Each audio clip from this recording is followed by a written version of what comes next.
اسلام قبول کرنے سے کئی سال پہلے حضرت عمر بن خطاب رضی اللہ تعالیٰ عنہ ایک دفعہ تجارتی قافلے کے ساتھ مال لے کر مکہ سے شام گئے۔ قافلے میں قریش کے کئی اور بڑے سردار بھی شامل تھے۔ یہ قافلہ شام کے سب سے بڑے شہر دمشق گیا اور وہاں اپنا مال بیچ کر مکہ واپس روانہ ہوا۔ تھوڑا سا فاصلہ طے کرنے پر حضرت عمر کو یاد آیا کہ ان کی ایک رشتہ دار خاتون نے انہیں کچھ سونا دیا تھا کہ اسے بیچ کر اس کے لیے کچھ کپڑے وغیرہ لیتے آئیں۔ انہوں نے اپنے قافلے کے ساتھیوں سے کہا کہ فلاں عورت کا کام کرنے واپس دمشق جا رہا ہوں، کوشش کروں گا کہ یہ کام کر کے جلدی واپس آ جاؤں۔ حضرت عمر دمشق واپس گئے تو بازار بند ہو چکے تھے۔ مجبوراً وہ ایک مسافر خانے میں ٹھہرے اور سو گئے۔ تھوڑی دیر کے بعد اللہ کا ایک بندہ مسافر خانے میں آیا۔ اس نے حضرت عمر کو جگایا اور اپنے ساتھ اپنے گھر لے آیا۔ یہ بات واضح نہیں تھی کہ وہ شخص حضرت عمر کو پہلے سے جانتا تھا یا ان کے والد خطاب سے ان کی واقفیت تھی۔ انہوں نے حضرت عمر کی بڑی خاطر و مدارت کی۔ کھانا کھا کر تو وہ سو گئے اور ان کا میزبان رات بھر عبادت کرتا رہا۔ صبح کو حضرت عمر بیدار ہوئے تو ان کے میزبان نے کہا کہ اکیلے بازار مت جانا، بازار میں لٹیرے اکثر مسافروں کو لوٹتے رہتے ہیں، میرے ساتھ چلنا۔ یہ کہہ کر وہ سو گیا کیونکہ رات بھر جاگ رہا تھا۔ حضرت عمر نے اسے جگانا مناسب نہیں سمجھا اور اکیلے ہی بازار چلے گئے۔ ابھی بازار کھلا بھی نہیں تھا، وہ بازار کھلنے کا انتظار کرنے لگے۔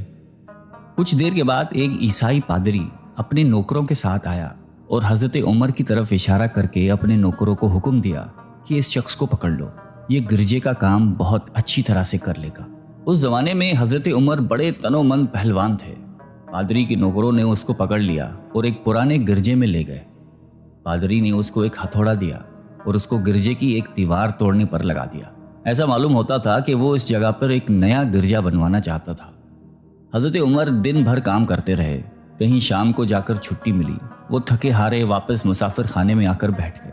پہلے ہی دن والا نیک آدمی پھر آیا اور اس نے پوچھا کہ آپ کدھر چلے گئے تھے؟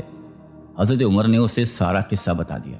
وہ شخص آج بھی ان کو اپنے گھر لے گیا اور ان کی بڑی خاطر و مدارت کی اور انہیں تاکید کی کہ کل بازار جاتے وقت مجھے ساتھ لے جانا۔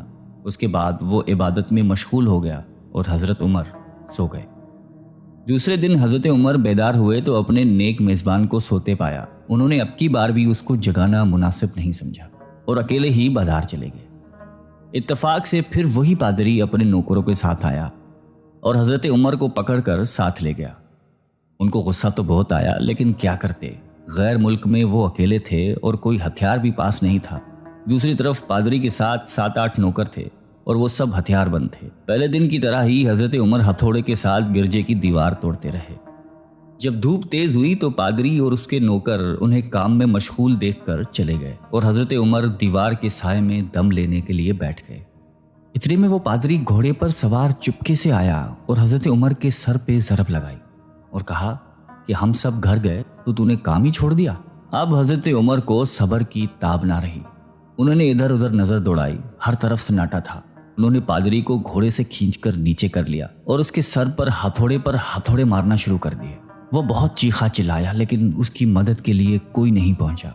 حضرت عمر نے ٹوٹی ہوئی دیوار کا ایک بھاری ٹکڑا اٹھا کر اس کے سر پہ دے مارا۔ وہ پہلے ہی زخمی تھا، اب اس نے دم دے دیا۔ اس کو مرتے دیکھ کر حضرت عمر تیزی سے بھاگ کھڑے ہوئے اور جس راستے سے دمشق آئے تھے وہ راستہ چھوڑ کر ایک دوسرے راستے پر چل پڑے۔ شہر سے کافی دور انہیں ایک خچر پر سوار رومی ملا جو روم سے تعلق رکھتا تھا۔ وہ ان کے ساتھ چلنے لگا۔ وہ کچھ باتیں کرنے لگا لیکن نہ حضرت عمر ان کی زبان سمجھتے تھے اور نہ وہ ان کی زبان سمجھتا تھا۔ اس نے یکایک اپنی تلوار پر ہاتھ ڈالا۔ حضرت عمر سمجھ گئے کہ وہ ان پر وار کرنا چاہتا ہے۔ انہوں نے فوراً ہی خچر سے اسے کھینچ لیا اور اس سے تلوار چھین کر ایک ہی وار میں اس کا کام تمام کر دیا۔ پھر آپ خچر پہ سوار ہو کر آگے چلے۔ اس کے بعد کیا ہوا اس کا حال خود حضرت عمر نے اس طرح بیان کیا ہے کہ اس جگہ سے روانہ ہو کر میں ایک گرجے پہنچا۔ یہاں عیسائیوں کی ایک جماعت رہتی تھی۔ میں گرجے کے اندر داخل ہوا تو گرجے میں رہنے والے سب لوگ میرے ارد گرد جمع ہو گئے اور مجھ سے میرے حالات کے بارے میں پوچھنے لگے۔ پھر وہ اپنے پادری کے پاس مجھے لے گئے۔ پادری مجھے نہایت غور سے دیکھنے لگا اور اس کے بعد کہنے لگا کہ ایسا معلوم ہوتا ہے کہ تمہیں کسی چیز کا خوف ہے۔ میں نے کہا کہ تم نے کیسے اندازہ لگا لیا کہ مجھے کسی چیز کا خوف ہے؟ اس نے میرے سوال کو ٹال دیا اور کہا کہ آپ جب تک چاہیں یہاں ٹھہریں، آپ کو یہاں کسی قسم کا کوئی خطرہ نہیں، آپ ہماری حفاظت میں ہیں۔ پھر اس پادری نے مجھے اپنے گھر میں مہمان کی طرح رکھا اور میری نہایتی خاطر و مدارت کی، اور پھر پوچھا کہ آپ کون ہیں؟ میں نے اسے بتایا کہ میں مکے کا رہنے والا ہوں اور قبیلہ قریش سے تعلق رکھتا ہوں۔ تجارتی قافلے کے ساتھ شام آیا تھا۔ تجارت کا مال بیچنے کے بعد ایک ضروری کام کے لیے مجھے اپنے قافلے سے جدا ہو کر واپس دمشق جانا پڑا۔ اب میں اپنے وطن واپس جا رہا ہوں اور راستہ بھٹک کر یہاں آ نکلا ہوں۔ پادری مجھے غور سے دیکھتا رہا اور بار بار طرح طرح کے سوال کرتا رہا۔ میں نے ان کے ہاں نہایتی آرام سے رات بسر کی۔ صبح کو آپ نے پوچھا کہ آپ کا ارادہ یہاں ٹھہرنے کا ہے یا آگے جانے کا؟ میں نے کہا کہ اب میں آپ سے رخصت ہونا چاہوں گا۔ یہ سن کر پادری نے اپنا ایک شاندار گدھا جو بڑا خوبصورت اور نہایتی تیز رفتار تھا لے آیا۔ اس گدھے کی پیٹھ پر کھانے کی مزیدار چیزیں اور قیمتی تحفے بھرے ہوئے تھے، اور پھر کہنے لگا کہ آپ اس گدھے پر سوار ہو جائیں اور چل پڑیں۔